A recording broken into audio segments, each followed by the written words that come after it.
Welcome to episode 3 of Let's Talk. Episode 3 is entitled Let's Talk About Babies. Today, I have a special guest, Bella McIntire. If the last name sounds familiar, it's probably because she's married to Aaron McIntire, which a lot of you know is the producer for my dad's show. Bella, why don't you go ahead and introduce yourself? Perfect. All right. Well, yeah, like she said, my name's Bella. I am Aaron's wife. I am a mom to our 3-year-old, and we have a 6-month-old little girl as well. And I have been a nurse for 6 years now. My background is kind of all over the place. I started working in long-term care, and then eventually moved to med surg, taking care of just general adults. And then I moved to care coordination. And then finally, I found my resting place in labor and delivery, which is where I was for about 2.5 years before I made the leap to stay home after the birth of Abby this past April. But even though I'm not currently working in labor and delivery, I am still a total birth nerd. I love listening to birth podcasts, researching stuff, and I am very, very passionate about this subject. So I'm super excited about this. Awesome. Awesome. No, I'm happy to have you on, especially because you were a huge part of when I was pregnant. You were basically my Google search engine. I feel like I texted you like 20 times a day asking you different questions like, is it okay to eat this piece of lunch meat? That was definitely a question that I asked. Because I just feel like there's so many things about I'm being pregnant and giving Yes. birth. And it's like, okay, people are like, you will die if you walk more than 30 steps. And then they're like, if you Yes. don't walk more than 30 steps, you will die. So it's like, I don't know what to do. Yes, it feels like you can't win. And that's my biggest frustration too, is I just feel like you don't get enough guidance from your OB. I mean, because 9 times out of 10, the appointments are quick. You don't have enough time to ask them a million questions. And even if you did, like you don't think of that stuff until you're like in the moment, like staring down a piece of lunch meat. You're like, okay, am I going to eat this or not? So, yeah, no, I loved answering your questions. I love doing that for other people because I had a few people that I used to text when I was pregnant for the first time and didn't know because you just don't know until you've been through it. And then I feel like working in labor and delivery kind of opened my eyes to a lot of things too. And I don't know, I just think there needs to be more resources out there as we're going through pregnancy because it's a steep learning curve. That's definitely so true, especially the part about going to the OB and not feeling like you have a lot of time or getting a lot of information. Like it, and when I went, I saw a different person each and every single time. So that basically the Yep. reasoning for that was that I could get acquainted with everybody just in case of whenever I gave birth, I would know everyone. But it was helpful because then I did know everybody, but it was also not helpful because then I like wasn't getting comfortable with specific people. Yes. And I remember one time I went in and I was like, well, how much activity am I supposed to be doing now that I'm pregnant? You know, I don't want to overdo it. I don't want to underdo it. And he was like, I've had women training for the Olympics and doing marathons. So that's what I would do. And I'm like, okay, Oh, well, I didn't have the body of training for a marathon before this. That's not gonna happen. I'm not going. I was never no. planning on doing that. Oh No. my gosh. I know. I get the rationale behind it because like yes, it's nice to have seen the face before, if that's who you end up with in delivery. But I think the other problem with that is that you don't get to actually know anyone. It's like speed dating. You're like you get like 5, 10 minutes with them, maybe have a little bit of time to talk, but like you don't really get to like know them. And I don't know. I think that is harder about the bigger practices. Like the midwives that I go to, it's a little bit better because there's only 3 of them, so you do get a chance to know them a little bit more. But even still, it's kind of it's luck of the draw. It really just depends who's on call. You might totally vibe with one and then never see them again. It's just kind of crazy. Yeah. Yeah. I definitely had ones that I liked and ones that I didn't like and ones that I was like, okay, but all right. So let's get started. I'm going to start with probably the most important question. What was the most annoying thing that someone said to you while you were pregnant? Because I have a list of probably about 20 to 30 things while I was pregnant. I think every woman has a list of this. Oh goodness, yes. I think the first thing that, okay, I taught 2 top ones. The first one was, oh, do you have twins in there? That used to make me so mad because every woman carries differently. And number one, it's none of your business. But number two, it's just like, it doesn't matter. It's not adding anything to the conversation. It's none of your business. It's just that's just how we're caring. You don't know what a woman's story is. She could have a lot of, amniotic fluid, which is what the baby's swimming around in. It could be a big baby. Who knows? I'm short. So unfortunately, when I get pregnant, there's just not a whole lot of torso here. So I go out. And so it makes me look a little large and in charge. Um, Besides that one, the other one that used to drive me nuts was like oh, how many weeks are you? And I was like, it's fine if I know you and like I'm happy to talk about that, but I would have random strangers that would come up and ask how far along I was and then try and touch my stomach right after. That would Mm-hmm. drive me up the wall. It was just like you just don't have access to a pregnant woman's body in that way. It's like you wouldn't do that to a woman if she wasn't pregnant, so why do you think now it's acceptable to touch my stomach? That just I never understood that. Yes, I definitely, I was in the doctor's office. I had just gotten done with a doctor's appointment, and this old woman just beelined right to my stomach without even saying anything and just like grabbed her hands around my stomach like it was a globe. And it was the Gosh. craziest thing. She's just like looking at it. And it's like, oh, and like it's an older woman. So I won't be as critical. But Right. I definitely had dudes being like, can I touch your stomach? Like, no, you cannot. Right. That's super weird. Absolutely And not. let's not. I think the most annoying thing that I heard Yeah. was a lot of the times people would be like, just wait. Like I'd be like, Oh my gosh. oh, I'm in a lot of pain. Because same thing, Hmm. I'm shorter. And then once Autumn dropped, it hurt Yes. so bad.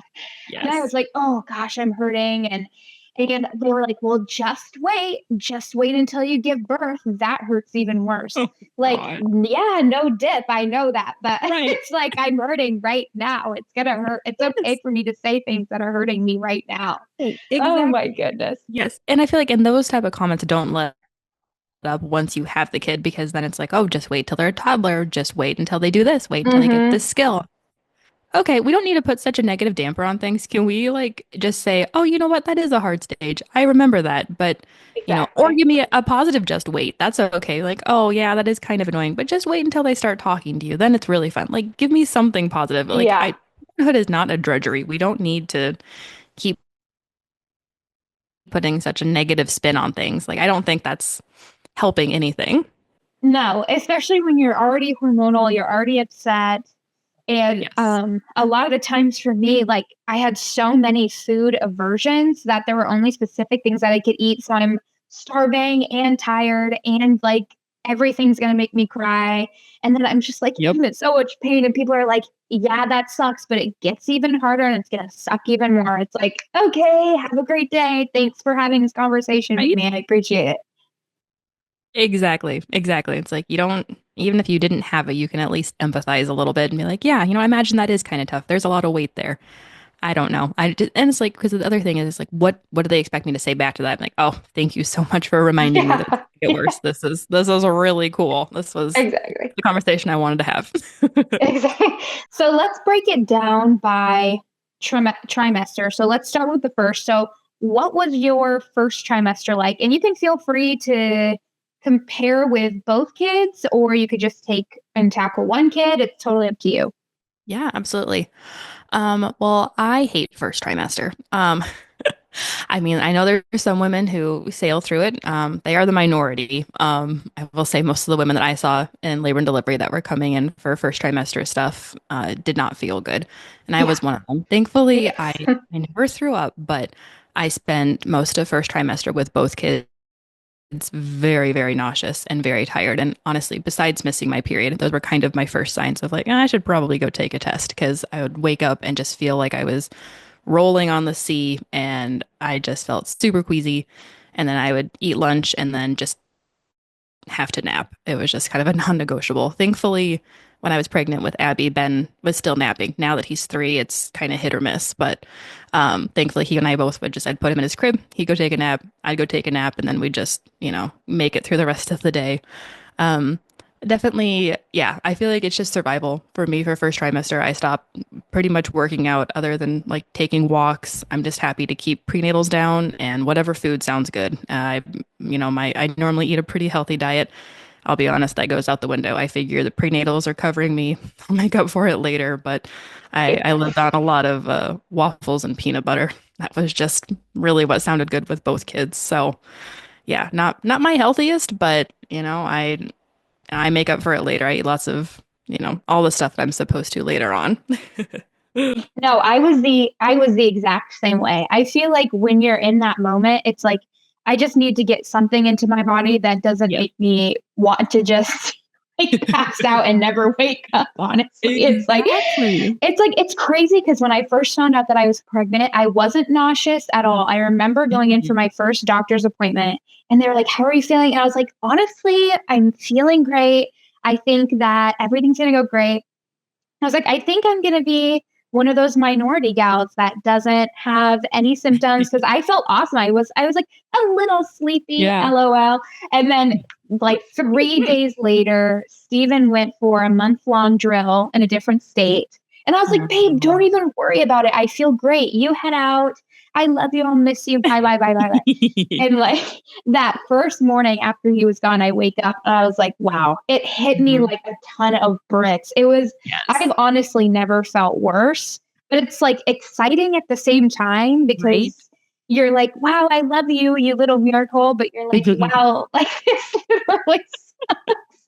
And it was like all I could eat was cheese sticks. I remember it was like Oh my cheese sticks gosh. and yellow mustard. And I was working at the family leader at the time, and they'd be like, "How are you feeling?" And I'd just be eating cheese sticks and yellow mustard, and they'd be like, "Hey, good morning." It'd be literally like 9 o'clock in the morning, and I'd be like, Oh "Hey, my goodness. everybody," and I never threw up either, Yeah. which is Good. amazing because I am a huge, I have the biggest fear of throwing up. There was Same. one time in the family leader parking lot where I was about to leave and like people are getting in their cars and they're leaving and I was like, this is the time I'm gonna, and I just like opened the door and I don't think I've ever prayed harder in my life. I was just like, Lord, Oh, please. I was yeah. like, Lord, please do not. And people are like, bye, Anna, goodbye. I'm like, leave me alone. I'm going to throw Yes, up. Like, exactly. leave me Yes. be, please. Oh my goodness. Yes. Yes. It's That's funny. exciting, but it's Yes. also because you can't really feel anything yet. You're not feeling baby kicking Mm-mm. and you're not going into those ultrasound appointments and seeing like little fingers and hands and toes. It's just like Right. a little moving dot basically in your stomach. And you're like, Yep. hey, and it's like wreaking hell on your body, but you're like, I love you. Literally, You're though. Yeah, crazy. exactly. Yes. You don't feel good. And then there's a mental component of it too. It's this constant, like, is everything okay in there? Because the only guide you really have are your Yes. pregnancy symptoms. And it's like, okay, are they still alive? Is this still continuing? And really it's not until you get like the heartbeat, the confirmation Mm-hmm. ultrasound that you really have an idea of like, oh, okay, like there's actually a real baby in there. I'm not just feeling sick for the heck of it. And I think, and that mental game, I think, can be really, really hard too. Agreed. Agreed. Especially just because, just like you said, you're not seeing too much quite yet, and so it's really just I spent a lot of time just sometimes staring at a wall, praying a lot Hmm. because I was like, Yeah. okay, get me through this. Especially because they tell you it's like the first 12 weeks that you're at the Correct. biggest risk. And so you're kind of sitting there and you're worried at the same time because I remember too, even when you get into second and third, like Autumn sometimes would, like not move as much as one day. And so I'd be sitting there like, oh Hmm. my goodness, like something's going on. And especially in the first when you're not feeling anything, it's definitely, I completely agree. It's definitely a mental game for sure. Oh yeah, yeah, it is. And I think it's hard because, if you call your OB office and say like, oh, like I'm kind of feeling concerned, I'd like to go in and get a scan. A lot of times they won't see you for an ultrasound until you're 8 or 9 weeks if you've had a history of loss or if you're really persistent. But 9 times out of 10, they won't get you in until 11 to 12 weeks. And okay, it's like, all right, that's only, 11, 12 weeks out of your pregnancy, but that's like 3 months. That's a very, very long time, just to be waiting. And, if you ask them, they'll tell you, well, about half of, pregnancies end in loss during the first trimester, which is not exactly encouraging.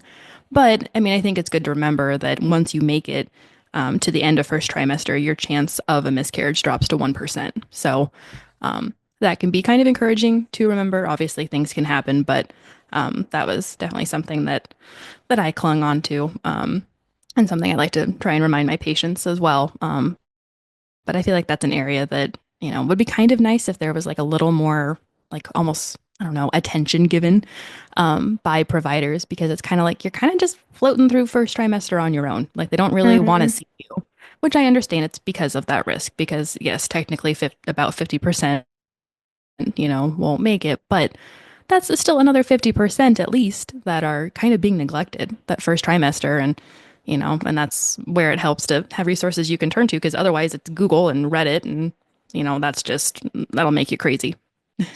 Yeah, I know. And you're definitely right about that, where you go in and they're like, yeah, you're pregnant. See you in a while. And you're like, oh, okay, bye. It's like, oh, all right, see ya. Bye. Like it's just like you're so scared.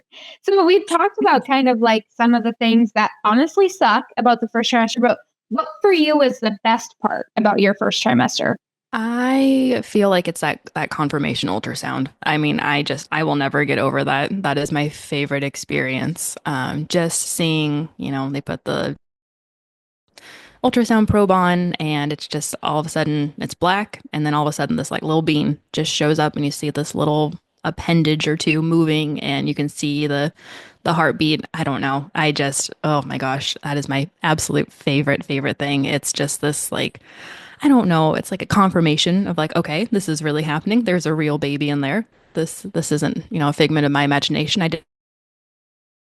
didn't imagine those two little pink lines on the test. And I don't know. I feel like that's the moment. Like I always feel close to my babies when I'm pregnant, but there's something about that ultrasound that just like really solidifies it. And it's like from then on out, I am like attached. We are buddies at this point. Oh my gosh, that's my favorite thing. That would have been my answer too. It's definitely, it's a crazy moment because I feel like I felt one way when I took the pregnancy test and it's positive.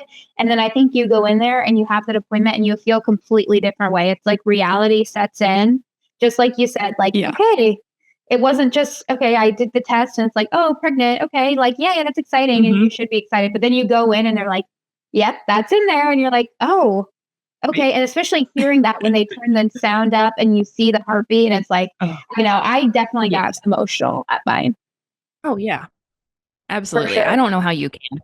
It's just so amazing to hear that sound. And it's like, it's the only time in your life when there's two heartbeats inside your body. Like that is just so wild. And I don't know, I feel like that moment, like every time has just made me feel so much closer to God too, because it's just like his creation is so amazing that he designed, this perfect gestational sac to form.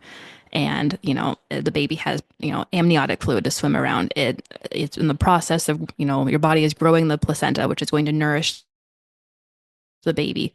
Your body is ramping up the blood volume. Like everything is just working in perfect order to nourish this life. And just, I don't know. I just think it's incredibly amazing just thinking about it. But it's another thing seeing it on the screen and like, okay, there is God's creation, what's happening on the inside that we can't see normally. And yeah, I think it's just so wild to see. Well, it's a beautiful example too of how God can take something so small, and then especially once you give birth, and now Autumn is 8 months old, almost 9. And I look back at those pictures and I'm like, obviously this doesn't look like a baby, but it's like God formed you. He made you. You're beautiful. He gave me the strength to push you out. And then now we're here, and it's like, oh my God, it's absolutely beautiful. It really is. And also, I mean, funny tidbit, when I went in for my first ultrasound, I just have to be honest, because this is a female podcast. We're both women. Yep. I have to be real. When I first went in, I was so excited for my first ultrasound. It makes me laugh now because I was like, yes, they're going to put the little gel on my belly and it's going to be like movies. And I was like, I can't wait. And I go in and Steven is with me, my husband, Steven. Yeah. And we're laying there and I'm just like, where is it? Like, where's the little ultrasound thingy? It was our 6-week one. And I see this like thing, this like probe, like you were talking about. And I'm like, what is that? Yes. Like, because I didn't Google even like what to expect. Because in my mind, it's like the movies where they just Yep. pull gel on and they're like, Right. "Oh, there's my baby," and they were like, "Okay," and they come in and they like start getting it ready to go, and I'm like, Oh no. I look at this doctor, I'm like, "I'm sorry, what is that?" Like, "What are you doing?" They're like, "This is the transvaginal ultrasound," and Yep. I'm like, "The trans, the trans, what did you say?" They're like, Yes. "Yeah."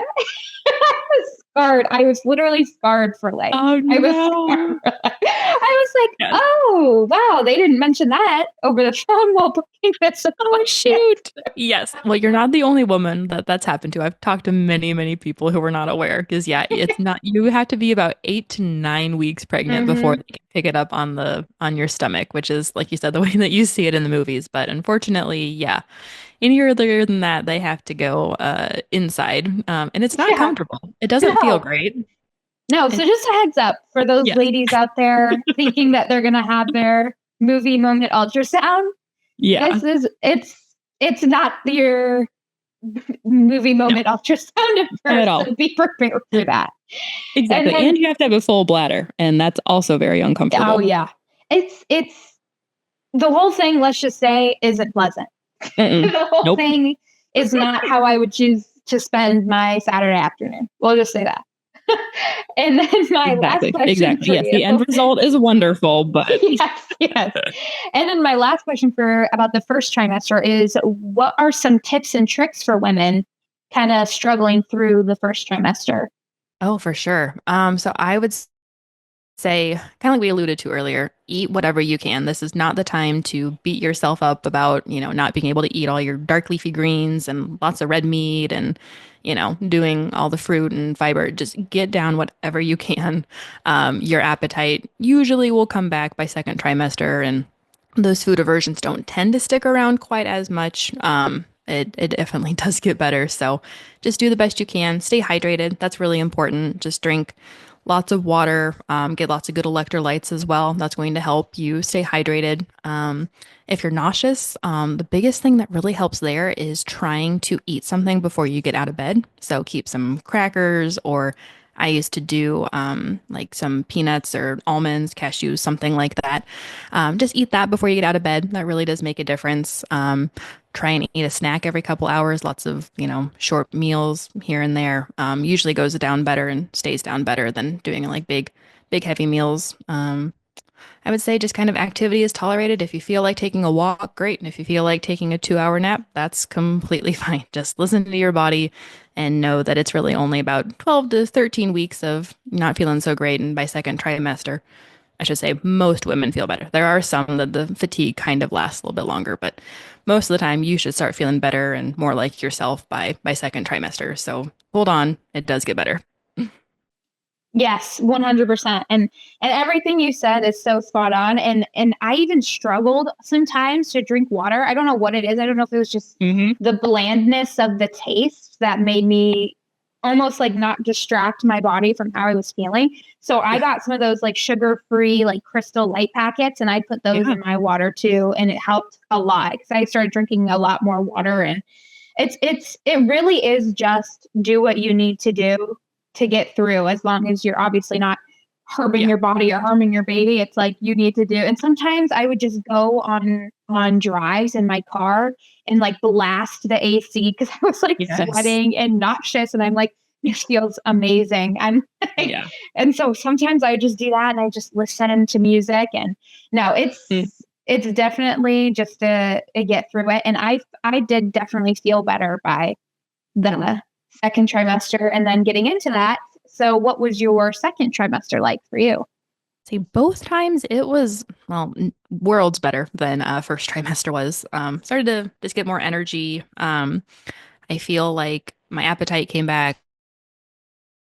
I didn't have as many of the food aversions. I felt back to working out, and both times I kind of followed the principle that my midwives had kind of given me, and it's also pretty well supported by research, which is basically whatever you're doing before pregnancy, you can pretty much do during pregnancy.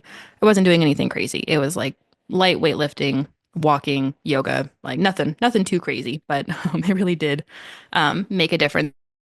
just to exercise and just keep loose. And it just helped with a lot of the discomfort because first part of second trimester, I was pretty comfortable. By the end of second trimester, just as you're creeping towards third, I just felt heavier.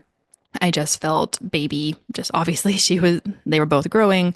I was growing. And there's just a lot of pain that can come up that you can get round ligament pain. And that is where, so the round ligaments are on the front of your body. It's kind of what holds up your uterus.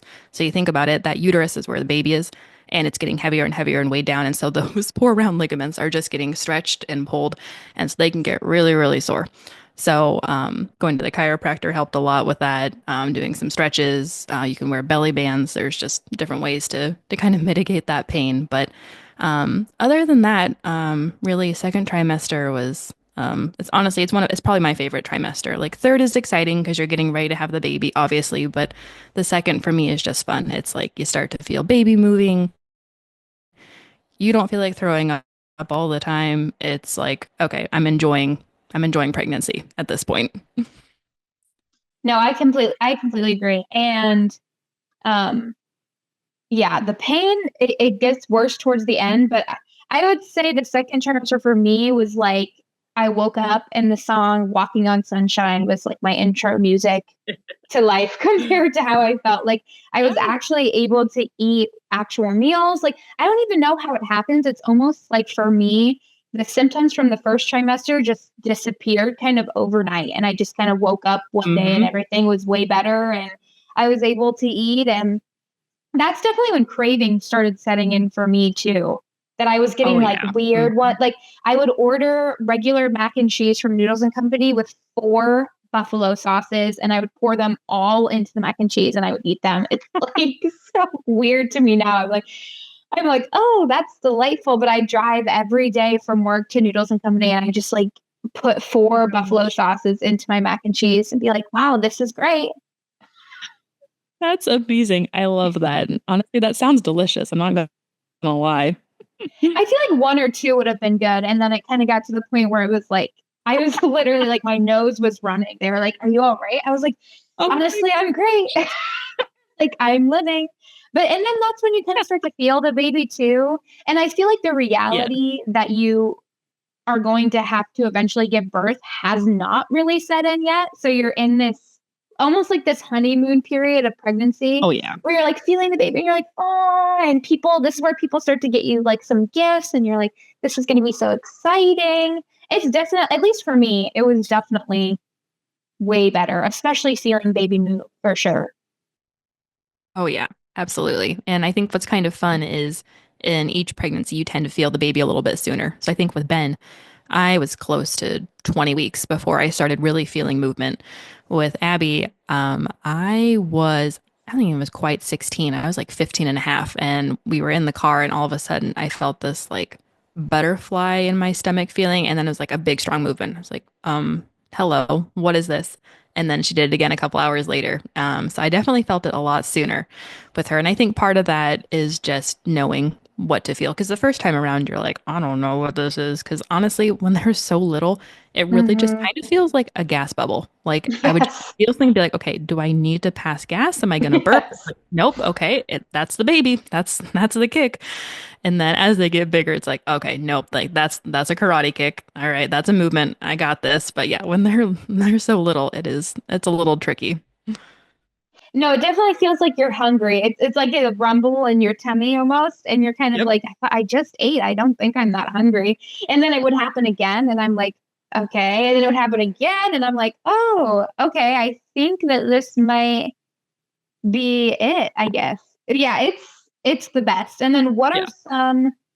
I mean, we talked about how the second trimester is easier, but what are still some tips and tricks that you would recommend for women in the second trimester? Yeah, say for this trimester, kind of some big things are comes up as, the round ligament pain, kind of like we mentioned. So, doing, um, some chiropractic or massage, physical therapy even can help with that. Resting, you can do warm baths. Can't do hot baths during pregnancy, but honestly, warm baths are great for everything. I would use that for back pain, for just discomfort, just feeling tired. You can start to kind of get leg cramps, which are pretty common. Usually, actually, if you are having a lot of like Charlie horses or leg cramps in second trimester, it's very common, but it's usually because you're deficient in magnesium. So, like warm Epsom salt baths, taking some magnesium glycinate, just like 150, 250 before bed can really help. I think other things that come up are, pregnancy brain can also start to rear its ugly head around second trimester. And actually it's very normal and it's because our brains are literally being remodeled to become a caregiver. In fact, I was just telling Aaron, I was reading this the other day because I told you I like to research birth for fun now. There was a study Hmm. that just came out that showed that the volume of gray matter, which is the part of our brain that's involved in emotions and memory, actually decreases by 4% during pregnancy and only slightly increases after we give birth. So our brains Wow. literally do shrink. So if you have kind of a moment you're like, I'm feeling a little stupid, it's completely fine. It's not you. It's just your brain doing what it needs to do. But yeah, I would say otherwise my biggest tips for second trimester are just enjoy it, embrace it. Like this is a really fun time. It's kind of like you said, you're not thinking necessarily about labor and delivery yet. Typically, you're not getting too many questions yet. Maybe a few stray hands trying to come and touch your belly, just as you're showing more. But that's the other fun part of it, though, is it's like you don't look bloated anymore. You actually look pregnant. You can wear maternity clothes and feel like a pregnant woman. It's an exciting time, and just try and enjoy it because it flies by. I know I'm not the only one either, though, that when you're in that stage where you're like, because you know your body that you're showing, but other people are just like, oh, wow, she just had like a full entire meal. That I cannot be the only one that like I used to stick out my stomach when I'd Oh wear yeah. certain things and certain shirts because I'd be like, I need people to know that I'm pregnant and not just like walking around with the Yeah. biggest bloated stomach they've ever seen. Exactly. I used to do that, especially when I was wearing my hospital scrubs when I was working on labor and delivery, because those things are hideous. They're unisex. They just cut off in the middle in a really weird part. And so it'd get to the point where I was like, it either looks like I've gained like an obscene amount of weight in a very short period of time, or I'm pregnant. So I would just usually find ways to like stick out my stomach a little bit more, or just like casually work it into conversation, be like, oh yeah, at my last midwife Yes. appointment, like Yes. they don't care. I just need them to know that I'm not like I'm a little chunky, but this is not chunk. This is baby, and I Yes. just Yes. need you to know that. Yes, no, I did and I feel like I started wearing maternity clothes really early, honestly, because they're so comfortable and your body is going through Yeah. this like Yeah. weird stretch and grow and pain that I started wearing maternity jeans even when I did not have a stomach to fill them out because they were just honestly that comfortable for me. They are so comfortable, and honestly, a life hack: keep them, forever because they're fantastic on Thanksgiving. Oh wait, that is a life hack. And Thanksgiving is Hmm. next week. Exactly. Yep. So pull out your maternity jeans out of the storage unit because yeah, they're fantastic. They stretch, and honestly, you put a big flowy top over it. No one has any idea what you're wearing. I honestly think they should make women's jeans more comfortable like that. I remember wearing them and Oh, being like, yes. why isn't every single pair of jeans this comfortable? Because it's like they've got that Yeah. nice big band, so they hold up Yes. really well too. You're not just Hmm. like constantly pulling them up, and then when you sit down, some jeans like Yes. they're so tight sometimes that they just like dig in, and you're like, how this doesn't feel nice. And it was like you were wearing pajama pants, I but to everybody else completely they were agree. jeans. No, it was Yes, my favorite. exactly. They're so. Oh, I completely agree with you. I would like to see women's jeans made that way and then with deeper pockets because Oh, that's it that true. is my other general jeans pet peeve, not to go off on a tangent. Like every time I look at my husband's jeans, I just think it is completely unfair. They have super deep pockets and lots of them, and we have like two fake pockets half the time. Yes. And while we're on it, I think that women's graphic t-shirts need to be better too, because I always end up just buying men's Yes. graphic t-shirts because they're way better. Dude, me too. So then let's get on to the third trimester. The third trimester for me, I feel like with Ben, it was just, I would say a lot of anticipation. Like I was just like so excited and so nervous about giving birth that I feel like as soon as I got to third trimester, I was just like, okay. I was like, I had my due date circled on the calendar. I was like counting down the days, like every, little Braxton Hicks, every, twinge, every sensation is like, oh, it could be time. And it was just like needlessly dramatic, I feel like. And then with Abby, I was so much more relaxed. I was just like, she's going to come when she's ready. The due date is really just a guess date. I mean, I could go off on a whole tangent about that, but we don't actually have due dates. We have guess dates. And so I just didn't really, put too much stock into when she was going to come. I just felt like she was going to come when she was ready. And I just kind of, kept staying active, kept, doing what I could, gave into the nesting instinct, did a lot of good deep cleaning. And yeah, just really tried to enjoy it as best as I could, despite, being a little bit uncomfortable. I mean, I think with both kids, I was going to the chiropractor like twice a week, and that really, really, really did help. And then I did a lot of work to try and stay kind of flexible. I did a lot of prenatal yoga, that kind of stuff, and I do think that helped with labor and delivery prep. Yeah, the chiropractor was probably the best advice that you gave me my whole pregnancy because that is the only thing that ever gave me any relief. Like I was sleeping with a pillow in between my legs. I hate pregnancy pillows. I just have to say it was horrible. I mean, it is literally doesn't help at all. At least for me. Maybe there's some women out there and you guys love your pregnancy pillows. I wish that I had left my pregnancy pillow because I was like in a pregnancy rage because I would try to use it and then I would just like sit up and I just be like, and like run and like throw it across the room and like Steven's just like, it's all right, it's okay. Take a breath. And I'm just like, I can't fall asleep, I'm so upset, like, what I'm saying? Not when you're uncomfortable like that. Yeah. But no, exactly. Well, because with Ben, I made the mistake of doing like the big long one, and that thing was terrible. Honestly, Yep. there's not enough room for it in the bed. It did nothing for support, and honestly, 9 times out of 10, I would pull it out underneath me in my sleep, and it would just end up on top of Aaron, and then he'd throw it on the floor. It's like, okay, this is dumb. So the second time, I did the U-shaped pillow, where it's like a pillow in the front. There's like a I should have band done to that. connect it, and then one in the back. Okay, I really love that one. I will say that pregnancy pillow just about saved me. So that one, that's my recommendation if you're looking for a pregnancy pillow is yeah, get those. And they're pretty cheap on Amazon and the covers are washable. It works real nice. Because I had the same one. It's like almost like a candy cane shape Yeah. was the one that I had, and it did nothing. It was No. just horrible. I ended up sleeping with like a pillow in between my legs, and that was the only thing that gave me like any sort of relief. And then, they tell you not to lay on your back for like long periods of time. And Mhm. I woke up every single morning on my back. Well, and that's the thing is Every that single that morning. advice is so outdated because the whole idea is that yes, you shouldn't like purposefully sleep on your back because it can the weight of your uterus can press on your superior vena cava, which is the main blood vessel that's supplying blood to you, baby, your brain, the whole 9 yards. So yes, it's important. However, as you found, if you do fall asleep on your back, 9 times out of 10, your body is going to wake you up because it's going to go, I'm not getting enough blood, help. And then it'll wake you up. So it's like, you know what? If you end up on your back, it's not the end of the world. Your body will probably tell you, hey, this isn't cool. But I don't know. I don't know why we keep putting that pressure on women. Just like don't purposefully fall asleep on your back. But if it happens, whatever.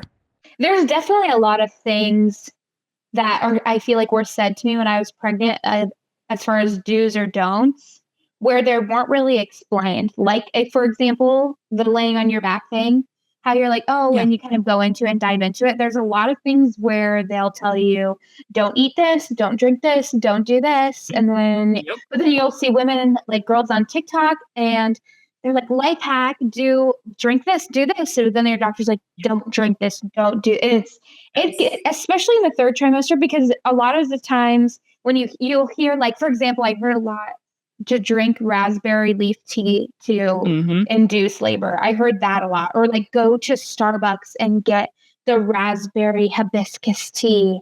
And it's like a lot of women talk like they're doing like a witch ritual. They're like, Right. get the raspberry hibiscus tea and drink it at sundown. And it's like, what are we doing? You know what I'm Yes. saying?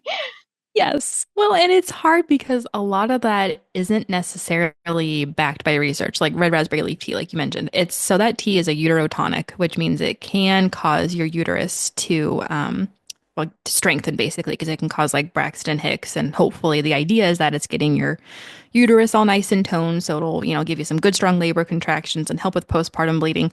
If you look at the research, it's a little bit iffy. It's not really supported by anything. I feel like it's more anecdotal. I don't know. I did it with Abby. Did it actually do anything? I don't know. But, I feel like if you want to try it, great. But most of that stuff isn't as well supported. Now, one thing that I feel like kind of makes the rounds on social media is eating dates. There's quite a few studies actually supporting that. If you start digging into it, that people who or women who eat dates starting around 35 to 36 weeks, they do tend to have a shorter early labor and dilate more quickly than those who didn't eat it. But again, it's like, okay, that's the study.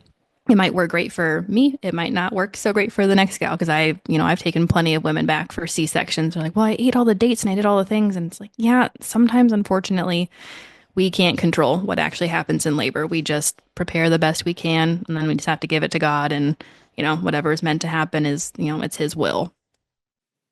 Yeah. It's especially because kind of transitioning from all the trimester stuff to actually giving birth along the lines of what you just said, when you're going in and you're like, but I did this and I did this. I mean, even with my birth story about how I gave birth to Autumn, I mean, I went in for my 40-week appointment and nothing was happening. And I had been, they were like, go on walks. And you see people telling women to go on the curb walks where they like walk up and down the curb. And I'm in so much pain and I'm trying my best to do that every single day.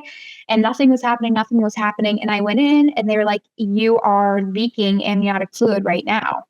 And it's crazy because a week, and this is just my personal experience, and obviously sometimes things like this won't happen, but I definitely think that women, like when you're pregnant and when you're a mother, you need to trust your gut and trust your instinct, because a week before that, or a week or two, I was like, oh, at this, I'm not leaking pee. Like a lot of times, your bladder is basically screwed. Yes, it's like true. It's leaking urine. But I was like, this is not it. I'm like, this is different. Like, this is not urine. This is not urine. I called them. They checked on it. They were like, yeah, nothing's happening. You're fine. And I was like, okay, are you sure? Like, this is weird. I don't think this is supposed to be happening. They're like, you're good. You're good. They sent me home. And then a week later, or a week or two later, I go in for my 40-week appointment. And they're like, yeah, you have been leaking amniotic fluid. And I'm like, yes, I knew that. Like, it made me feel like I wasn't crazy. And it made me feel like I should have trusted my gut more. And so then they were like, we want to induce you because of that. Because obviously, since that had been happening for a while now, there was less and less and less and less of it. And they were originally, this was on a Wednesday night. And they were like, we'll have you come in on Saturday and induce you. And I was like, okay. And then the doctor leaves the room and does whatever doctors do when they leave the room. I have no idea. And then comes back in and she goes, actually, what if we admitted you tonight and started this tonight? And I'm like, oh, tonight as in this night, tonight, now. Okay, great. And like, obviously I'm not prepared. I mean, the night before, I'm always sleeping like crap, but it was an additional extra craptastic sleep night. Thankfully I had things packed and I was like, you know what? Okay, we'll go. And I went in that Wednesday at around 7:30 because I had to be induced. And let me tell you, being induced is such a mental game, like we were talking about in the first trimester. You need to take all of the mental capacity you have and all of the grace that God has ever poured on you to be able to do that. Because that was 1000% the hardest thing I've ever done. I mean, giving birth, whether, you're induced or not, is the hardest thing. I think it was hard because it was over multiple days. And for like day and a half, nothing was happening because they started it on Wednesday night. and you're kind of out of it because you're pregnant. Yeah. And you're like, and some nurses will explain like what they're doing and what's going on, and others will not. They'll just be like, okay, put your legs up. I'm going to do this thing. And you're like, can you take a minute? Like, I don't know what we're doing. And so it was definitely something where, and then, so Thursday comes to be, and they've been, what is that? It's Pitocin. Am I correct that they give you? Yep. Mm-hmm. And so they've been doing that. And thankfully, the following day, all the nurses I got were great, and they would like talk me through it, and they knew I had like a fear of throwing up, and so they were like also giving me like anti-nausea medicine almost the whole time too, so I never was nauseous, which was fantastic. Wonderful. But they were like, okay, we're gonna check to see how dilated you are, and they were like, nothing's happening, and I was like, like I was like, I think I was maybe like 1 or 2 centimeters, which is like not enough basically for anything to be going down. Yes. And they were like, well, if this continues, we might need to talk about, like pumping the brakes. And then it's like, okay, fantastic. It's like, what? And so then I'm doing this. I mean, you do this for a long period of time and it does not stop. I mean, you're constantly doing this. And so all day Thursday, all night Thursday night. And then Friday happens. And, she comes in and she was super nice. Oh my goodness. I wish I could remember her name. She was like the best. And she was like, okay, and at this point I'm like 6 and it's like Friday morning. So things have progressed. Things are happening. I'm like, praise Jesus. We might actually do this. And she's like, so it will probably take a while for you to get, from a 6 to a 10. Like that'll take a hot minute.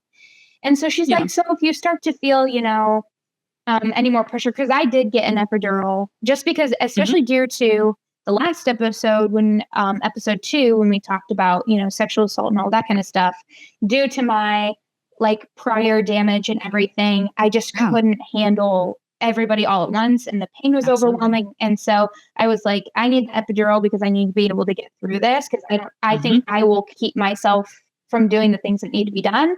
Oh yeah. And so she was like, you'll feel a lot of pressure once you get to a 6 to a 10. And so I'm like, okay, I'll let you know. I mean, 20 minutes pass by and I'm like, either I'm the biggest wimp in this whole entire earth, or like, this is not right. So I call her back in and she's like, okay, she's trying to like put on her like nice nurse thing where she's like, well, sweetie, it's been 20 minutes. So just like, we'll check. But I'm just like, and she goes, okay, it's time to start pushing. I was like, I'm sorry. And I went from a 6 to a 10 in like 20 to 30 minutes. It was crazy. And I was like, what did you say? She's like, it's time to start pushing. I was like, oh my gosh. Okay, cool. Okay. I feel like it hadn't set in until that moment that I was actually about to give birth to a baby, when she literally was like, I'm going to teach you how to push. I was like, okay, you do that, please. Yeah. I'm like freaking out. And I mean, I think I pushed for 40 minutes. I think it was. And then, autumn came to be. And then something I didn't know after I gave birth was the shakes. Yeah. That is something I didn't know about at all. Was your body, is it because of shock? I mean, why does your body do that? Yeah, so part of it is adrenaline, just everything just being all exciting, and your nervous system's kind of going wild, but it's also hormone drop. So during pregnancy, your levels of estrogen and progesterone are sky high to maintain circulation and give baby everything that they need. But as soon as that placenta comes out, your estrogen and progesterone levels drop dramatically. Like they go to like menopausal levels. Like that's how low they are. And that's what causes your body to shake. So yeah, no one talks about that until it starts happening. But a little trick that can help with it, and if you experience that again, is stick your tongue out. For whatever reason, that engages your vagus nerve and it gets your body to switch from that like kind of wired to more of a relaxed state. So kind of weird, but it does work. Huh. Wow, I wish I knew that, because that was the worst. Because it was the worst because I was not expecting it. I feel like that made it worse. Because you're kind of in this emotional state where you're like, oh my goodness. I mean, instant cries for me. I'm holding my first baby and she is just like, and Autumn was crazy. I mean, she cried for 5 minutes, let us know she was all right. And then she just kind of stared at us like, hey guys. Oh I was like, my hey gosh. girl, What what's an up? angel. Like, and so we just looked, and then my body, it was just, I mean, it was obviously a crazy experience, but I mean, I Mhm. just talked forever. So why don't you go ahead and share your birth stories with us? Sure. Sure. Well, I love your birth story. I really do because I think we need to talk about positive induction stories because there are sometimes like, yes, would we all love to go into labor naturally? Absolutely. Do we over induce? Absolutely, that happens. But sometimes there are medical reasons where we need to induce, like in your case, you're leaking amniotic fluid. That's a really big deal. That amniotic fluid is basically, um, it's what's around baby, and it's basically a big bag of water is what it is. And when that bag breaks and you're losing that fluid, it's easy for infection to get in. It's easy for baby to get in weird positions. Their cord can get compressed. It's not something you want to mess around too much with. And so sometimes you do have to be induced, but I love what you said that like it's a mental game. And that is so true. And that's something that I think all women need to be prepared for. Whether you're going into labor naturally, whether you're being induced, whether you're having a C-section, no matter what, it really is a mental game. And so you need to have some things, kind of, ways of coping, whether that's praying, whether that's listening to music, having your support person there, dimming the lights, limiting visitors, some Mm-hmm. women get into hypnobirthing, whatever your thing is, find it because I mean that skill is really only going to help you. And goodness knows there's a lot of coping that has to happen postpartum too. So you got to kind of figure something out. But yeah, my birth stories with my kiddos are a little bit different just because, like I said, I went into labor naturally both times. And I did them both unmedicated. Why I chose to do them unmedicated, I'm not entirely sure. I think I may just be a little crazy. I just kind of like when I got pregnant with Ben, I think that was one of the first things I had told Aaron. I was like, yeah, I think I'm gonna do this unmedicated. And he's like, all right, sounds great. And I thought, okay, perfect. He's on board. I'm on board. And this sounds great. And then I started like researching what it actually meant. And I was like, whoa, I'm not entirely sure that this was a Yes. great idea, but we're in too deep. We got to do it now. And so, yeah, unmedicated labor, I will say, is 90% mental, 10% physical. Like it's those coping skills to the extreme. It's just, early labor kind of starts off. It's, some mild cramping and then the contractions start to get a little bit closer. You can still talk through them. It's not so bad. You can eat, you can drink, like, things are fine. It's not too bad. And then you get into active labor and it's like, whoa, okay, now I can't breathe and I have to breathe. I have to stay relaxed. You have to find ways to get through those contractions, but stay relaxed because that's the only way you're going to dilate is if you stay relaxed, which I think is the most counterintuitive thing about giving birth. And then you get to transition and pushing and you feel everything. It's not that nice, like, ooh, there's a little bit of pressure. It's like there is a Mm-hmm. human bowling ball coming out of me and I can feel it in every part of my body. It's not just the vagina. You feel it in your rectum, you feel it in your thighs, your back. Like you feel everything. I mean, that makes pushing really easy because you're just like, get Yeah. this thing out of me. But it's also very, very intense. And I think, you hear people talk about the Ring of Fire. It's like, you know what? Honest to goodness, the Ring of Fire, in my opinion, was not that bad. It was more of like, okay, great, the head's out. Okay, can I just relax? Nope. There's like the shoulders have to come. I gotta get the rest Mm-hmm. of the baby. Like there's there's a little more work that needs to be done. But I will say, Abby's birth, my second, my daughter, her birth was a lot easier than Ben's because Ben was OP, which means occiput posterior, also known as sunny side up. So that's where they come out looking up at the ceiling. We would rather have them with their heads nice and tucked and curled, kind of looking down at the ground. Um, we made it through, but it was a very, very long labor. His labor, kind of from when contractions got started until he was born, was 17 hours. Oh, Um, wow. yeah. It was long and like my contraction started at midnight the night before and just silly first time mom. I tried to like get up and do like the miles circuit and like move around and do all these things. Mm-hmm. I stayed up all night long doing that, wore myself out, took like a 40-minute nap and then he wasn't born until like 5:30 that evening. So I was absolutely exhausted. So with Abby, I knew better. When her like early contractions started, I was like, great, I'm gonna go take a nap. My body will wait Yeah. when it's time to get real. Um, But with Ben's delivery, we didn't go to the hospital until after my water broke. So that was about 12 hours into that labor when my water broke.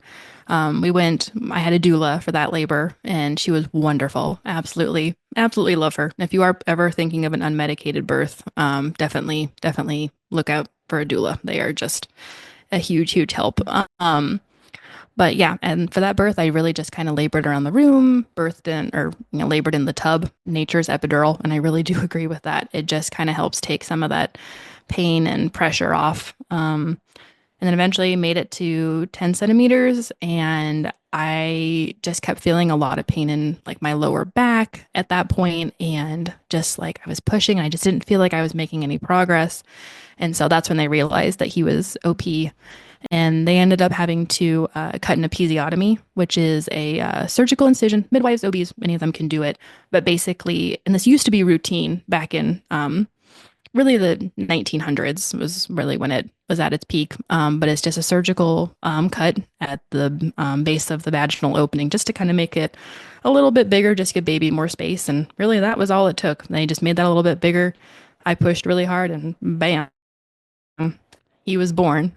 Came out screaming and totally fine. And then Abby's was much less dramatic. With her, my water never broke. I think it was, we went to the hospital for her around midnight, and I think it was about 4 in the morning. I asked them to break my water because I was just exhausted. I was 8 centimeters. I was very, very uncomfortable and ready to be done. And yeah, they broke my water, and about an hour later, she was born. She came out in one big push, and that was it. And we just snuggled and really enjoyed each other at that point. But yeah, I felt like Abby's birth was kind of redemptive in a way. I mean, Ben's birth was great. Everything turned out fine, but Mm-hmm. the episiotomy was not really what I was wanting. But obviously, there are times where those things have to be done to keep everybody safe. But it was so so nice to just you know give birth, and she came out, and I got to pull her up to my chest and kind of deliver part of her, and that was probably my favorite part of her birth. Yeah. I mean, that is a magical moment, especially because it's like it was a magical moment for me, but it was also a very scary moment almost because I had Yeah. this Hmm. realization that I have been keeping this baby safe, and I have been like its sole, nutrition giver. Nothing has happened Yeah. unless I say so or I bring us places. And now this baby is out in the world and they are looking at me, or she in my case, she's looking at me and she's like, Yeah. okay, what now? I'm like, I don't know, you tell me, like, what do we do now? Like, I'm like, I don't know, Exactly. it's a Oh yeah. scary moment for It is. sure. Oh, exactly. It's just this like, okay, you're not safe inside my womb anymore. Now we have to Hmm. figure out how to keep you alive and keep me alive. And then if you start trying to breastfeed, that's a whole other journey. Yeah, yeah.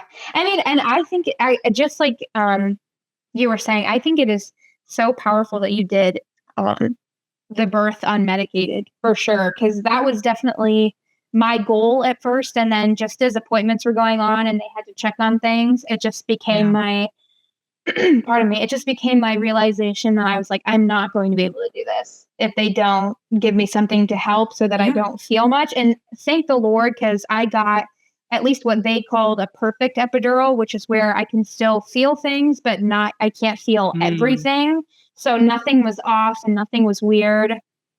And I actually just saw for the first time the other day what an epidural needle actually looks like. And I'm so happy that I didn't look while I was there. Yes. The Yeah. guy who gave it to me was Yeah, like, "Do they're you kind wanna of see?" terrifying. Yeah. Yeah. Well, the guy who gave it to me was like, "Do you wanna see it before I put it in? How about no, and how about do it and get out?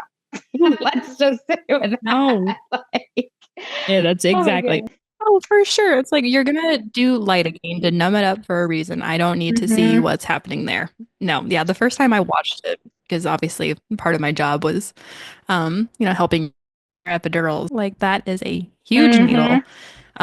But that's the crazy thing. goes in, they thread the catheter. It's just like an IV catheter. You have an IV in your vein. It's not a needle that's sticking there. It's just the Yep. needle goes in to pierce the skin and then it just stays. And honestly, once the epidural is in, no one even thinks twice about it. It just kind of hangs Yeah. You out kind back of just there, forget about does it, its thing. honestly. And I think it's Exactly. Yeah. important to And it's note too that it's okay to, once you get there, it's okay to change your mind based off yes. of what you originally thought. I mean, like if you originally were like, I'm going to get an epidural, I can't do this. And then you get there and you're like, you know what? I feel called to try to do this unmedicated and to do this. Like, that's okay. Like, nobody's going to hold you. Like, I feel like I put Yeah. so much into a birth plan where I was like, if I put this on paper, then I can't go back. Like, so I really need to think this Yeah. through. But, it's you are the one giving birth. So it is okay to change your mind. Oh, exactly. And with that, I took care of a lot of gals that the only thing on their birth plan, I want an epidural. And that is 100% fine. Just because I've done it unmedicated, I do not expect every woman to do it unmedicated as well. I think epidurals are wonderful tools, especially like you mentioned with someone who has history kind of like yours, or if you're, someone who's very uptight, because we need you to relax and you need that pelvic floor to relax. And if an epidural is what it takes, that's perfectly fine. I think they're a great tool. But if you are thinking of an epidural, you need to have other ways of coping because, there's things that can happen. For instance, you could say, okay, great, I want an epidural, but you could show up at the hospital and only be like 1 or 2 centimeters. We like you to be a little bit further along. It just tends to kind of cover pain better and help you progress. Or, the anesthesiologist could be stuck in another case and you may have to wait for a little bit. So, having things like deep breathing or movements that feel good or a playlist, having those things on deck, just because, like you said, you just don't know. You just don't know what's going to happen. You may change your mind when you get there, but educate your support person, whether that's, your husband, your mom, whoever it is, whoever's going to be in the room for the birth, like they need to know what's happening as well. And that's where a doula can be a wonderful, wonderful resource because they teach a lot of that stuff and then they can do stuff hands on because when you're in the thick of it, especially if you're unmedicated, like you do not have the capacity to try and think and, tell people what to do. You can give a few instructions, but really you're kind of in the zone. You really need your support people to kind of know what to do and be able to take that direction. And side question, didn't you, if I remember right, you came to see me after I gave birth because I gave birth at the hospital that you used to work at. And was I asleep? Yeah. Okay. You were. I didn't get in there until like, oh gosh, I think it was like 6:30. I was doing my like last rounds on my patients and I was like, oh good, Anna's room is like right next to one of my patients. So I knocked and I came in and I saw Autumn in the bassinet, Stephen was in the chair, and then you were passed out in the bed. And so I started to go, hi, and then I saw you sleep and I went, oh, I'm sorry. And like Stephen kind of looked at me and I think he was kind of like, okay, who is this? And I was like, I'm Bella. I'm Erin's wife from the show. I was just coming to say hi. I'll come back tomorrow. It's fine. She needs to sleep. Yeah, you should have been like, I am a really big fan of Steve Dace, and I just really needed to see his first grandchild. Yeah, exactly. No, Gosh, when you're I right. woke, Oh, that would have been such a good opportunity. When I woke up, he was like, does Bella work here? I was like, yeah, why? He was like, I think it was her that came to see you. I was like, probably. I'm like, yeah, probably. Like, I was Funny. passed out. And it Yes, was, yeah. and No, you were passed out. I was like, you needed yours. You looked exhausted. yeah, I was exhausted. Oh my goodness. And you were kind of talking about, your support people and everything in the hospital. I mean, was it hard for you to find your voice and to speak up for yourself and what you needed while you were in the hospital? Did it get easier with the second kid? Was it ever hard to begin with? Yeah, I do feel like I was very, very nervous about that. Actually, with Ben's pregnancy, I was with a different midwife group, and I ended up switching care at 36 weeks because I brought up some concerns. I had some questions about things. I was telling them kind of my plans to go unmedicated and wanting kind of low intervention. And honestly, at the beginning of my pregnancy, they'd all been like, "Oh yeah, no, that sounds great. We're super supportive." And then as I got further in the pregnancy, it kind of started to come to light that actually they're not as supportive as they said they were going to be. So I, at that point, kind of feel like that kind of, I don't know, like mom instinct just really kicked in as like, I need to do what's best for me and my family. And so I transferred care. And with that midwife group that I delivered with Ben is actually the same one that I delivered with Abby because they did such a good job of honoring what I wanted. Or if, you know, like in the case of the episiotomy, I know I said, no, I don't want that. And they were like, they explained to me, like, no, like, here's what's going on. And, you know, we think this is going to be important. And I felt like I got true informed consent. And, you know, I felt like that was a really, really good feeling. And it made me feel very confident and feel like I could trust them. And then, so with Abby's birth, I mean, I felt like they did a wonderful job of listening to what I wanted. Because on my birth plan, I had said, like, I want to bring her up to my chest. I want to do, you know, the golden hour, which is where you're skin to skin with the baby for at least an hour. Like, I wanted all of that stuff. And yeah, they were really wonderful at honoring that. And I felt like I was better at, you know, expressing what I wanted clearly. And then I do think working in labor and delivery helped because I knew how to kind of say things that would resonate with them and make it a little easier to understand. I I think for me the most important thing was to ask questions. I think in the moment you can be pardon me, sorry. Yes. I think in the moment you can definitely be they'll tell you they're going to do something and you're just like, "Oh, okay." And you're like, "Oh, all right." And then they kind of do it and it's like and then kind of as things Yeah. progressed and as days progressed, I was like, "Okay, well, what are you doing?" Or like, "Why are we doing this?" Or "What Yeah. is going on here?" Yeah. Or where especially cuz sometimes I think at least with my experience, they would be in such a routine like the nurses that they kind of come in, Yep. do their thing Hmm. and leave. And I'd be like, "Okay, what did Yeah. we just do? Like what are we doing now?" Or I'd be like, "Where am Right. I at? I mean, what is my Yeah. progress?" Like, you know? Yeah.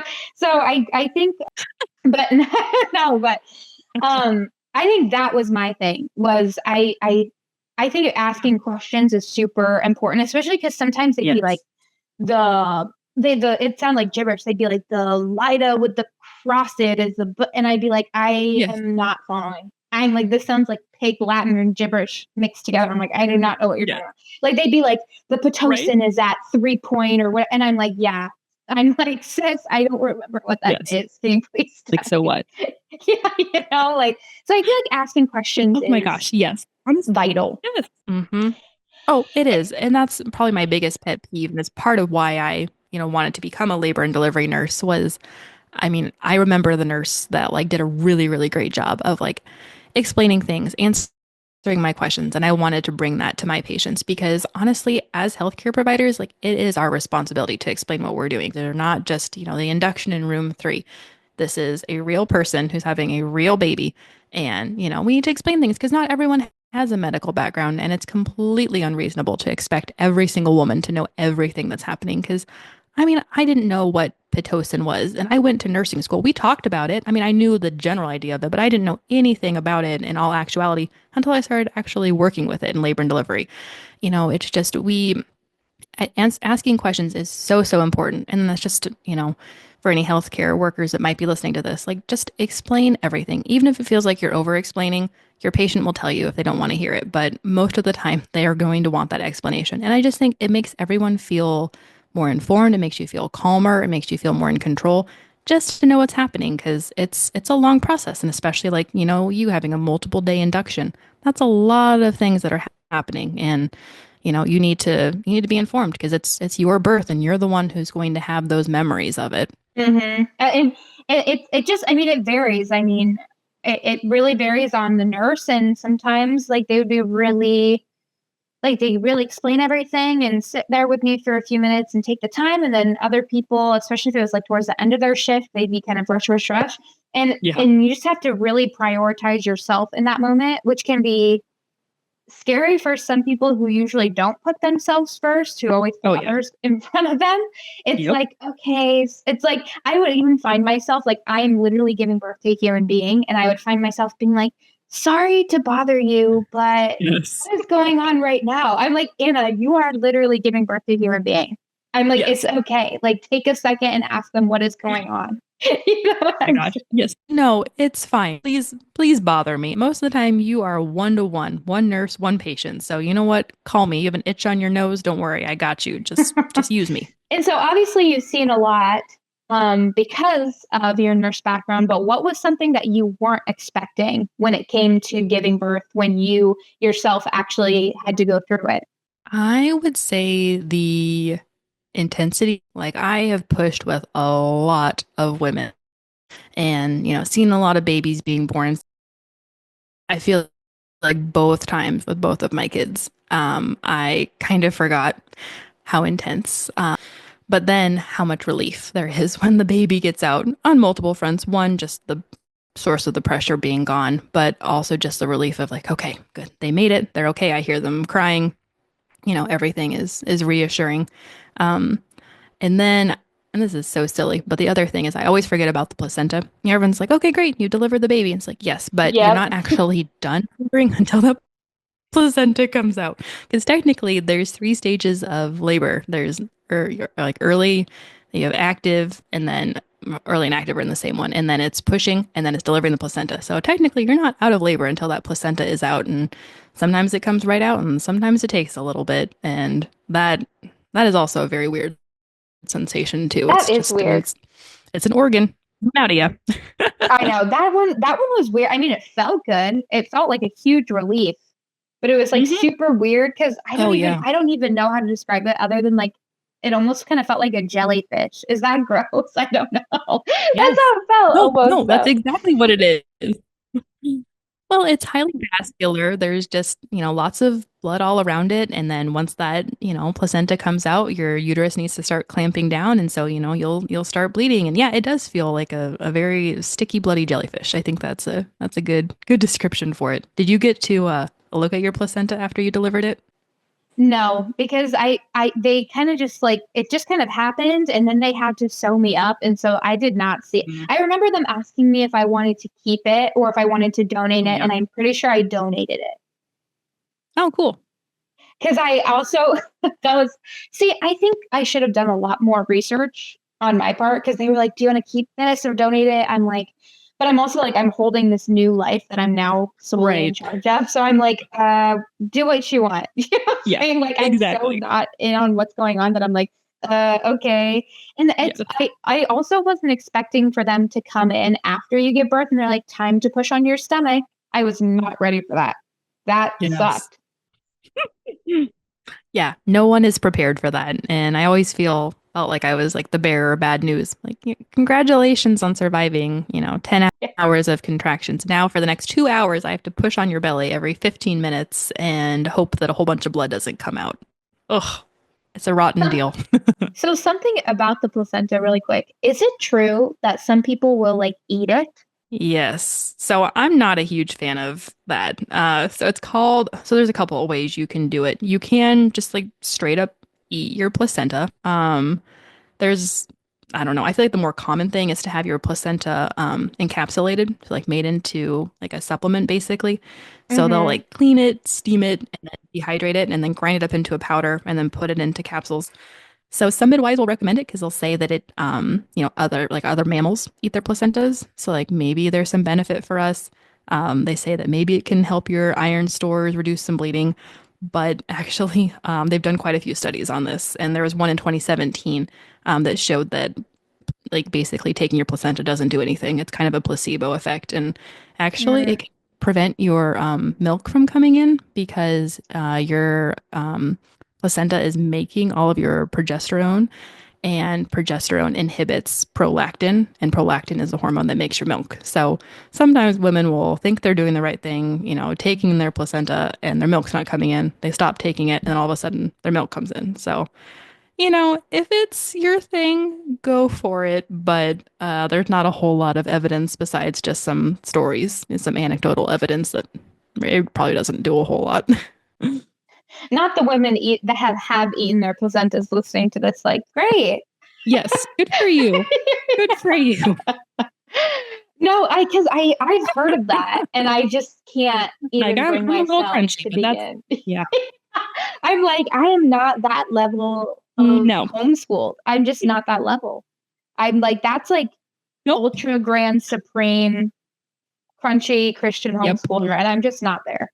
Exactly. Nope. I'm crunchy like, oh, we have a cold coming on. Let's take some extra vitamin C and Yeah. some elderberry, not eating my placenta. Yeah. That's a bridge too far for me. Yeah. It's like there's only so many things that I'm willing to do to keep that Yep. crunchy status, and I just can't cross that line.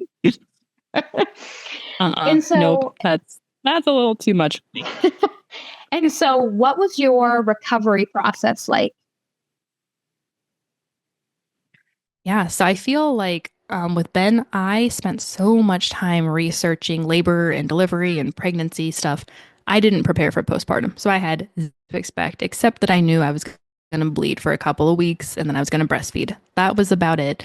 And so my recovery with him was a little tougher, just because number one, you just have first time mom, anxiety. You just don't really know what you're doing with a newborn.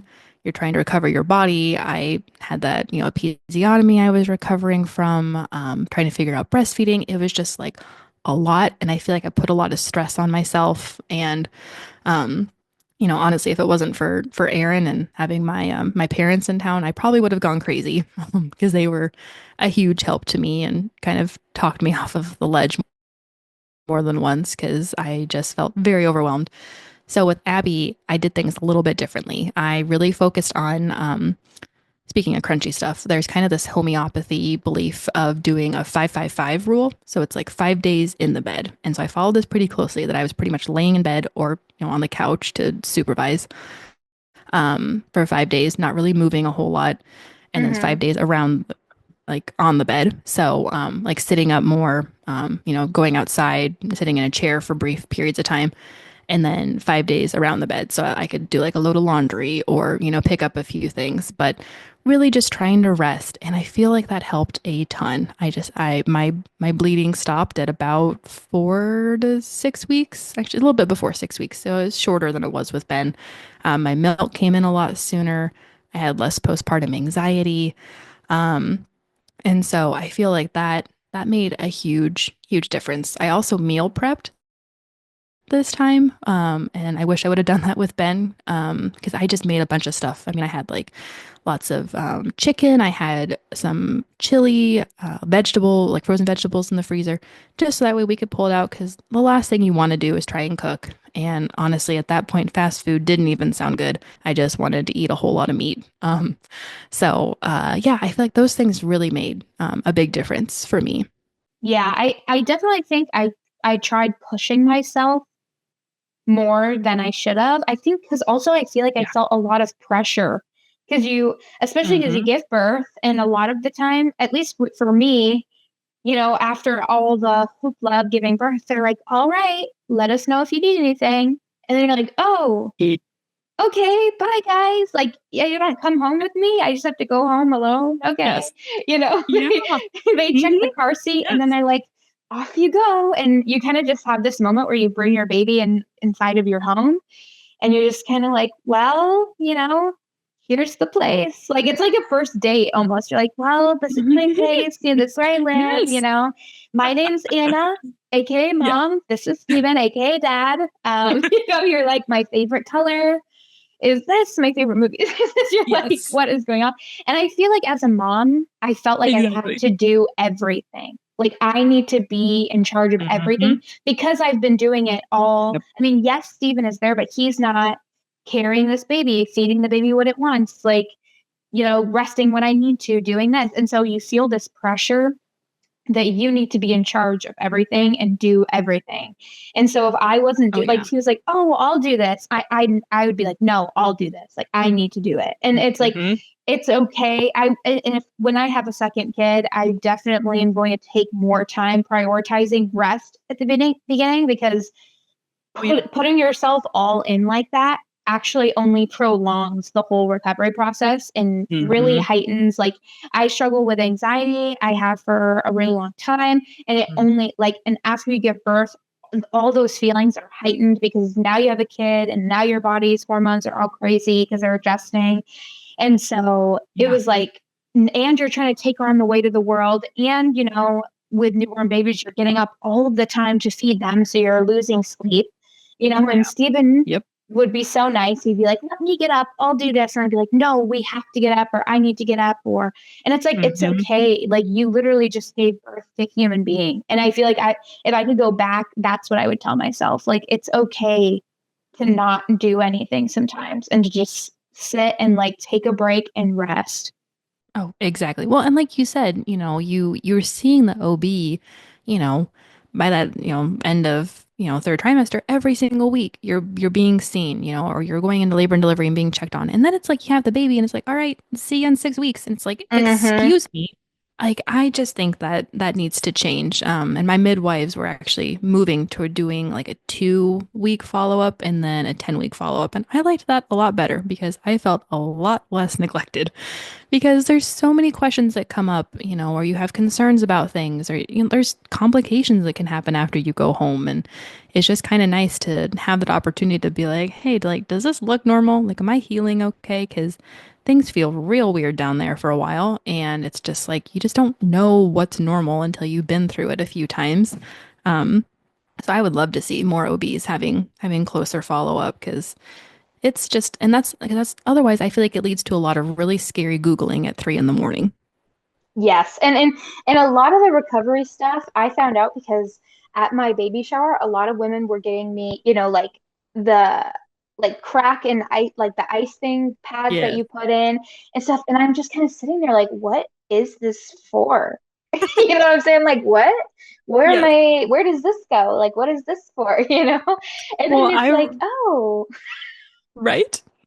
Well, I remember because I think I gave you like Mhm. postpartum supplies at your baby Yes. shower. And I remember your face when you pulled out the witch hazel pads and you looked very confused and a little Yeah. bit taken aback. And I was like, I know. I'm like, just wait. This a positive, just wait this time. Like you're gonna be happy you have those. I promise. This is not that weird of a present because someone did that for me and I did the exact same thing. I was like, oh, thanks a lot. Like these are hemorrhoid pads. What are you doing? I was like, no, no, no. It was These a are God's fantastic gift. present. Yes, it was a needed present because Great. that's I think, and I think it sucks because your mental game is really low at that point because it feels like you've used Oh yeah. absolutely everything you have when you gave Yep. birth.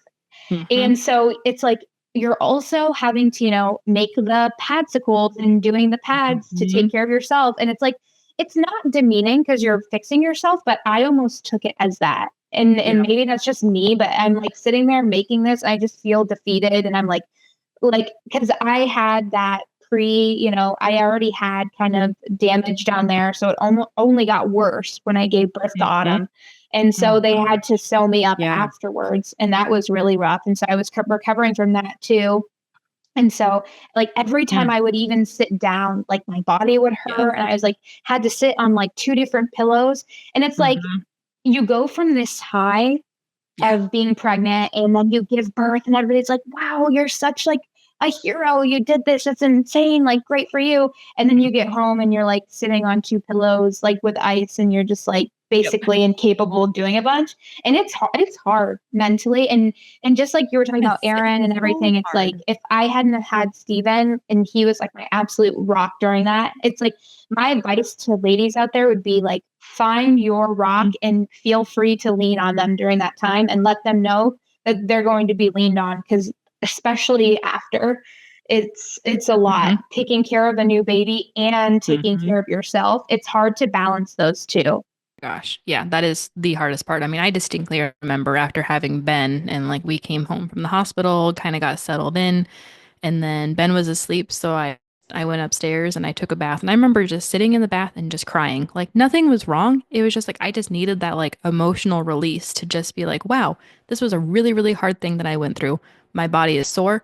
I'm tired and I just need this moment. And after, a good cry, I felt a lot better and I was ready to get back to it because it is really tough, like your body has been through so much and, the newborn phase is really hard. Even if you have the easiest baby in the world, your body is still recovering, you're still learning, it doesn't matter. It is Hmm. tough. It's beautiful. Not my favorite phase out of all of the infant phases Yeah. that I've been through, but it's a tough phase and I don't feel like we spend enough time preparing for that. It's just all about, okay, here's how I want to give birth.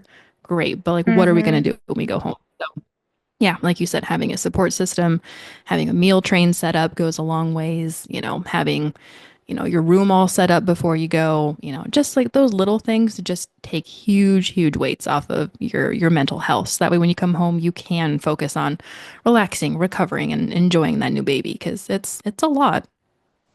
And I definitely think also finding positive moments during the newborn stage and holding on to those as well. Because there's definitely like a lot of great moments that you have that just sitting there and holding your baby, or even funny moments. Stephen and I still laugh about this. The newborn stage, you're getting up like every 2 to 2.5 hours to feed them, and there would be a couple nights where Stephen and I would be like, let's just get up every time together and just like spend time together. And we would be like so tired, and there would be times where we'd be like dumping formula on the counter, like into the sink, because we could like really open our eyes, and we're like, are you all right? Are you all right? And we're like trying to whisper. We're like, I love you. I love you too. Like whispering because we're like this little baby. And so I think that's important too. Like it's hard. The recovery process is hard.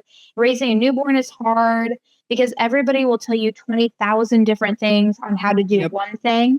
And it's like, find those little pockets of positivity where, maybe your baby, grasps your finger and you guys just sit there for a minute, and it's okay to like take in those moments and just have those moments of peace. Cause I feel like that is really what helped me get through, is I just tried to focus more on where I was at, like in that specific moment, and not on like the whole week or the whole month or the whole day. Oh, absolutely. And that was something I tried to do differently with Abby compared to Ben was, with Ben, I was just so focused on, okay, he needs to sleep right this second. He needs to do this. He needs to eat right now. And with Abby, I was like, you know what?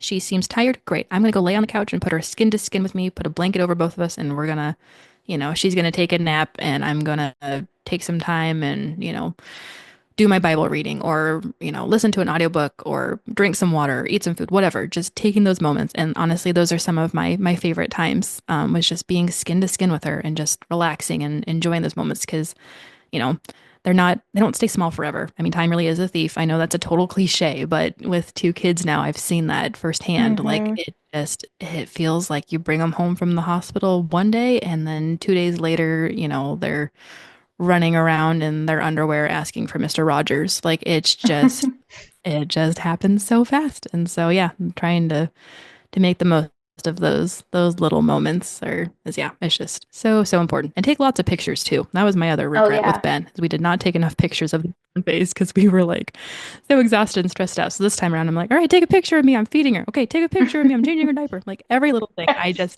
it's just so fun. And live photos are like the best invention ever because I love being able to see them moving and hear them making noises. Like, oh, it's so fun. And then my last question for you is, do you have any parting words of wisdom or anything you want to say to the pregnant ladies out there or the new mamas out there? Yeah. My biggest piece of advice is just to do research, learn as much as you can to make yourself informed about going into the hospital. Prepare as much as you can for postpartum kind of things we talked about, getting meals together, having support system, all of those things.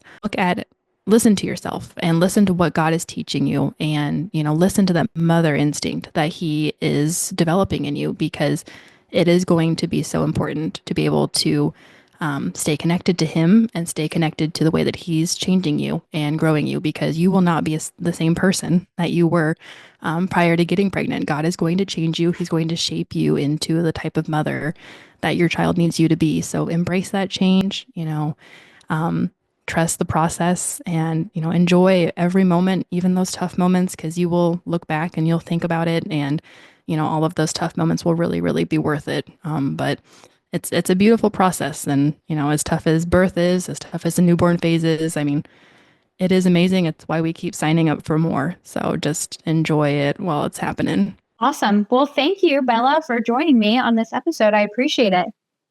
Thank you for having me. I love being able to geek out about birth stuff. So anytime you want to talk, you know where to find me. Of course. And thank you for listening to Let's Talk episode 3. Let's talk about babies. We will be taking a hiatus next week since Thanksgiving is on Thursday. So happy Thanksgiving. And I hope to have a great episode 4 for you guys next. Thanks.